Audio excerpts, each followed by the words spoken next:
today, sir? How are you doing? I'm doing pretty well, thank you. You're delivering a letter to gecom? We are delivering a letter. We're waiting on Mr. Clark, who is on his way. Mr. Clark? Yes, he's bringing the letter. He's bringing the letter. What was the focus? The focus is the fact that we have received reports from people in the field that gecom is busy making preparations to essentially restart a claims and objection period. So we are talking about the reopening of the claims and objection period. Now we know that this is a matter that's been under discussion in the Ghanaian Elections Commission. We had seen them previously on many occasions, but most recently a few weeks ago, where we were discussing the issue of people who were not able to get onto the list as a result of not having source documents. In fact, some time ago, a couple of years ago, we had made a proposal that in fact they should establish a special unit within the GRO to ensure that source documents are processed properly and quickly and so on, so that we wouldn't have this problem that we presently have, it would seem. That matter was under discussion in the Elections Commission. I believe it's engaging them as we speak, and they are, I believe, to have a meeting tomorrow to make a definite decision on this. Now, for them to do this, they will of course have to go to the National Assembly with legislation to essentially enable them to establish a supplementary list. Now, this is not unprecedented. We've established supplementary lists before. But at the time when we established a supplementary list many years ago, I think it was the Do Not Sing Commission. At that time, we did not have the very elaborate procedures and safeguards that we currently have, such as the fingerprint cross-matching exercises and so on.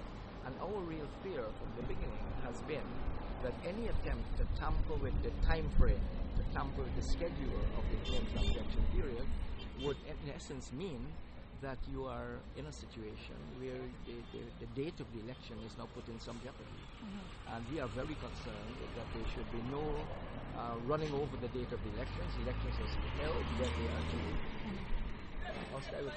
But there is no confirmation that gecom is open in the claims and objection. Well, they're making a decision about that tomorrow. Our Okay. concern has been that on the ground, to all intents and purposes, it would seem as though they are making those ground field arrangements to get this done. And our concern has been that we are not apprised of any formal decision by the Elections Commission to do this. Would we be able to get the contents of the letter now, or will you wait for? Well, I think we should share the letter with the press now, because Okay. the truth is that this seems to be a done deal. If we are getting from our field operatives the fact that the gecom has advised them, gecom has advised our field operatives, their field operatives, that they are making preparations for a recommencement of claims and objections on the 25th.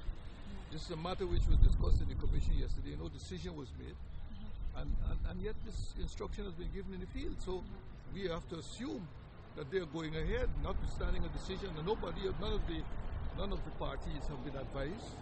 And we have not had any discussion with gecom about the reopening of claims and objections.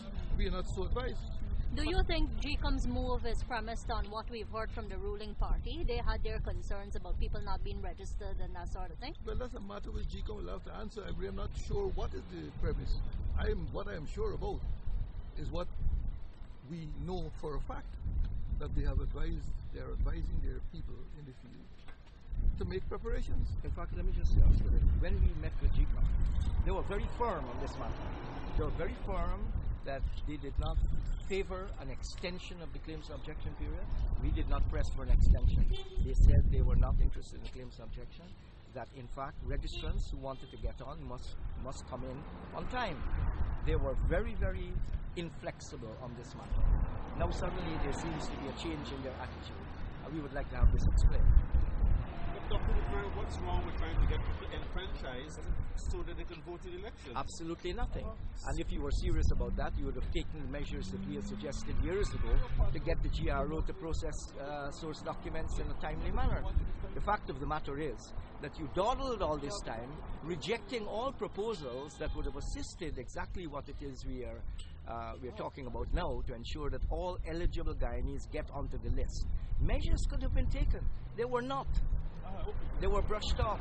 When we raised this issue, there was, very fierce responses from the registrar at the GRO that everything was fine, that there was no there was no pressure in this regard, and everything would be okay.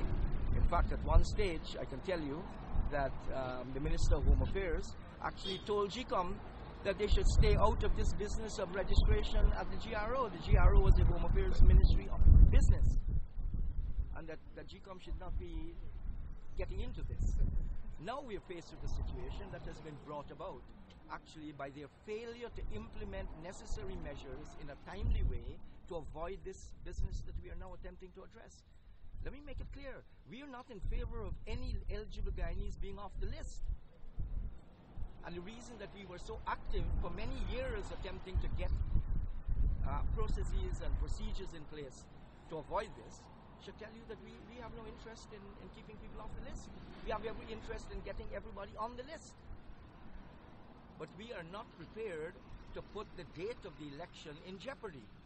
We are not prepared to accept any set of arrangements that will, one, throw into question the integrity of the final voters list, throw into question the integrity of the Elections Commission in relation to political bias, throw into question the whole issue of the constitutional jeopardies that would attend any attempt to postpone the elections. So if they were to go ahead, what's your best reading in terms of a time frame for the elections? Well, their action plan seems to think that they can make these accommodations and hold the elections by the 14th of November. For how much accommodation? That's the point. How much? But that will be within the constitutional they're deadline. talking about. It would be, but there is no, to my mind, there is no guarantee in relation to the procedures that have to be gone through and the safeguards that have to be applied. There is no guarantee that such a thing will happen. Precisely. The other thing is, they are proposing to take a piece of legislation to the National Assembly that is extremely open-ended, that doesn't have timelines, it doesn't have, fixed dates or anything like that. It's a completely open piece of legislation. To my mind, these constitute real dangers in the process. Mr. Clark, as we have you here, could you see at this stage how things are coming along for the launching? Good. Good? Good. Launching on Friday. Launching on Friday. Yes. Have you settled key Motion issues? Right. Key issues have been settled. Yes. Representative of the list. Key issues have been settled. Interim representative of the list. Key issues have been settled. You asked me whether key issues have been settled. I That said is a yes. key issue? Would you say that is a key issue? I have said that key issues from our point of view have been settled. Very well said. What I wanted to say, however, is that it would appear that GECOM is setting aside, according to what the commissioners reported to us, a 13-day period within which to have this extended claims and objections period. How many persons are they expected to get? 13-day period? Are they going to be able to, at the end of the 13 days, are they going to capture all the people who will turn up? What's going to situation? We have a number of questions. We don't think that it's on the cards at all. Look, the bottom line is that if this were GECOM's intention, and it is a complete departure from their last decisions when we met with them, it would seem to me that they are duty-bound to inform the political parties. But what is more, they should have told us, at the last time we met with them last, that one way of doing this was to extend the period. The period has come to an end. To reopen the period, it will require legislation, things like that, to go to Parliament. No, what's the timeline for all of that? And how are we going to be able to ensure that all of this happens, to keep the constitutional deadlines? We don't think that they're going to have anything proper. Anything that has to be done now is going to be hush-posh, not properly done, because the timings to have things done will have to be reduced. You have to cut corners and all that if you're going to maintain any deadlines. And I don't think that is going to be good for the integrity of the list.